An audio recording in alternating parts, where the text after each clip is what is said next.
Guys, we just pulled up at Venice parking lot. I don't know what the hell Derek got me into. Oh my God. I'm out of my element. We need to go fishing. Hopefully everything's here when I get back. Venice is where the gutter meets the sea. You're gonna be fine. You know, some of the Pollyanna types, you know, used to their cinder block track homes. And what can you say? What did you get me into? Hey guys, Derek and I made it down here at Venice Beach. Behind us, way down there, is the Santa Monica Pier. To the other end, Venice Pier. And basically we're about 2 hours before the high tide. The biggest thing that you want to start looking at is the topography of the land prior to the high tide. So I'm going to show you something real quick. Derek was talking about there's a little runoff channel that comes out, and right down here you could already see how there's a drainage ditch with a little high spot. This is going to pull out little back eddies and little rip tides. So at high tide, this could be one definite key area to fish with the highest potential of catching something, because of the structure so good here. So these are things that we're going to talk about as we start fishing. We're going to get out there real quick and put Derek's article to the test. Let's go. Let's do it. First cast of the morning. And what I'm going to do is we're going to check from the brake line out there all the way up to our feet to see if we could find one of these fish in close. They could be right here on this little color change right here, or they could be out further right here. Right here on the first wave, I'm getting hit right here close. First cast, so this fish is in real skinny water right here. There we go. So this is right off the bat, the first cast. And it seems like these fish, the one I found right here is like right here in the first wave, right against the bank. Wow, Derek. That was pretty quick. Oh, Derek had a hit too. Oh, he's on. Doubles on the first cast. First cast, doubles. Now these are some smaller perch, but it shows what's going on.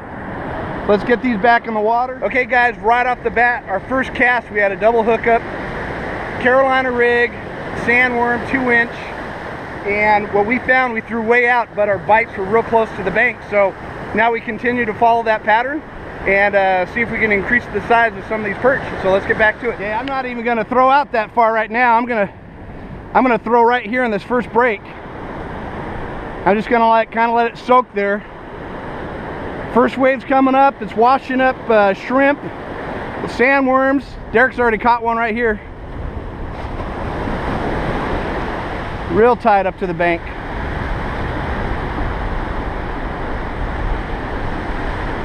Second cast, huh? Yeah.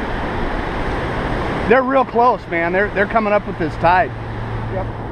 Oh, literally, there's a fish right there, right there. Look, watch this. He's in 6 inches of water right there. Man, these perch just come up in the smallest line. Now these are small ones. Like I said, that tide gets higher, and we get in some better, a little bit better area. Man, a lot of things change. It wouldn't surprise me if we moved over a little bit to our left inside of this gully, where the bigger fish will be pushing up to it. Right there, there's perch behind those kids right there. Exactly. In this last wave. That's what's crazy. The reason these fish are so close, why we're getting bit right on the shore break, is in the sand there's a lot of food. There's sand crabs. I'm getting bit right now. You look at my rod tip. There's sand crabs, sandworms, ghost shrimp, and as the wave crashes, it's dislodging the food. So the fish just sit right behind the shore break, right on the, there's little gullies and troughs behind where the wave breaks. Look at you get hit. They're just watching, the bait just washes to them. And so that's why they're so close. What are we looking at? About 20 fish in the last 20 minutes? Yeah. Between both of us, easy. Hey guys, really quick, basically the video's already done. You know, we came out here and already caught 20 fish in 15 minutes. But I'm gonna explain something real quick to you. We're throwing out, you could throw out to those big waves right there, but we're not getting anything until we come right down here at this ripple line right here, right there where that water's falling back in. That's the money spot. That's the funnel, that's where they're at. So if I turn around and change my angle, and instead of throwing right out there and waiting to come all the way here to get bit, now I parallel. Just like fishing bass on a bluff wall. If I throw out parallel to the shoreline on that break line, I'm gonna be in the strike zone so much longer. I tell you what, this is, if you wanted to get kids into fishing, this would be getting kids in the fishing. This would be a really easy technique for them to learn. Yeah. They don't have to throw super far out in the water. And there's numbers where they have a lot of opportunities to keep trying to catch them, you know. Keep them engaged. Yeah. Keep them getting bored. I grew up surf fishing with my father, and he's what I call old school. At big long surf rods, he'd bring out sand spikes, he'd pick up fresh live bait, mostly sardines, anchovies, and double rigs, big heavy pyramid sinkers. He'd scout out holes on the beach and then throw out and put the hole into the surf spike, the sand spike.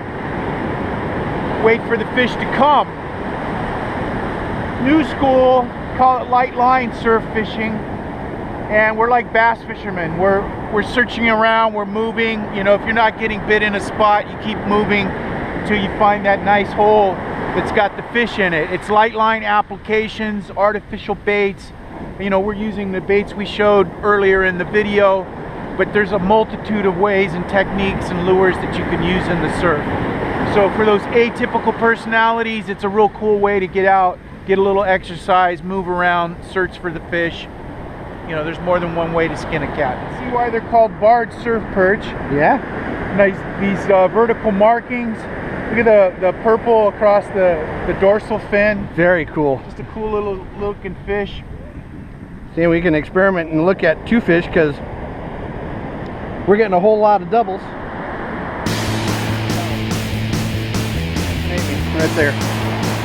What's fun? Venice Beach is just loaded full.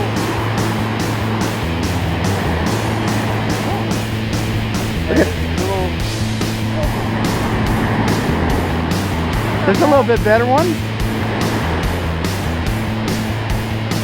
What do we got there, buddy? I caught another. That's why I thought it was better. Look at that one. Ooh, there's another nice little solid. Oh, this is a little bit better fish. Not bad. My guy.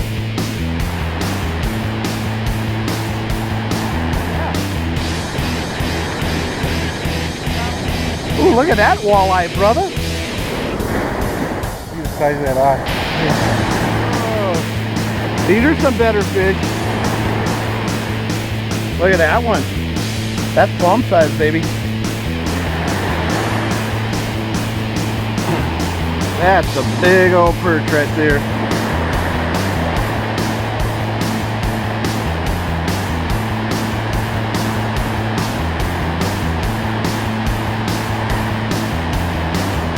Man, that is a cool looking fish.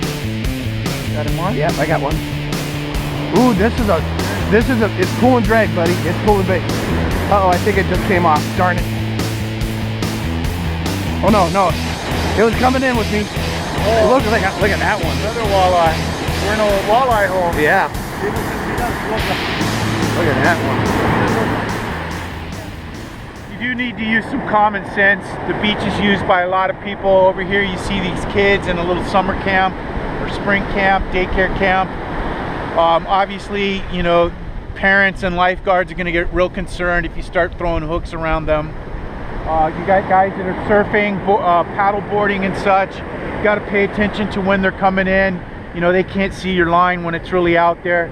Just a little bit of common sense and respect for everyone else that's out on the beach. So basically, they need to stay out of our water. Yeah, keep out of the way. Now you changed up and put on a little sand crabby. Oh, nice one.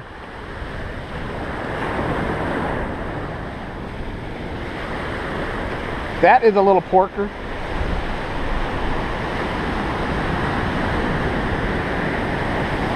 That is a porker, brother. It's the time to catch a shark right at his feet. See him right there? It's right there. See him? Yep, in the surf. Look at it. Yeah. Nice big size leopard. Look at it right here. Look at that. Look at that leopard shark.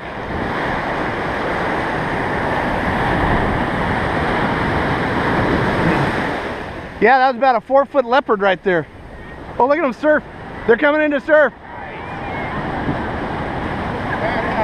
Dude, they're surfing right in that front swell.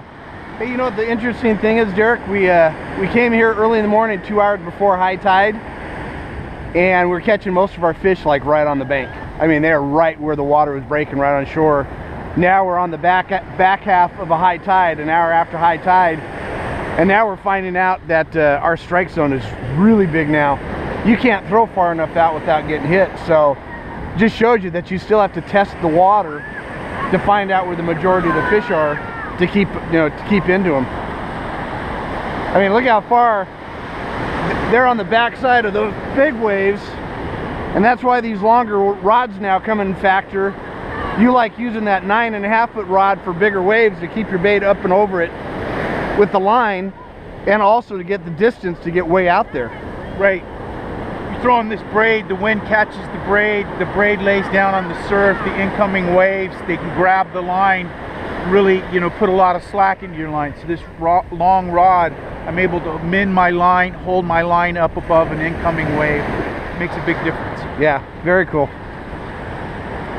We're getting the last cast of the day, and Derek's got one. Don't lose them, buddy. We're getting ready to leave, and we said the last cast. Oh, I think he's got the Mongo. Oh, nice. Look at that sucker. Last cast of the day, brother. Don't lose them. Now that is a good perch right there, bud. Look at that thing. Look at that thing. Perfect. Okay, bud. BBZtv. Hey guys, we hope you enjoyed this little TV show that we put together for fishing in the surf zone. Derek and I came out here for about 4 hours. Found the perch uptight on the high tide. Low tide out. They're way out there, so we're adjusting. He's got one on right now where we're talking.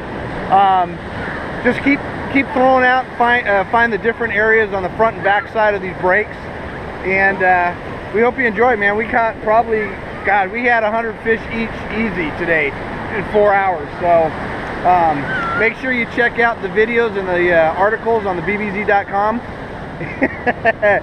There's a lot of great information, and we'll catch you next time out on the water.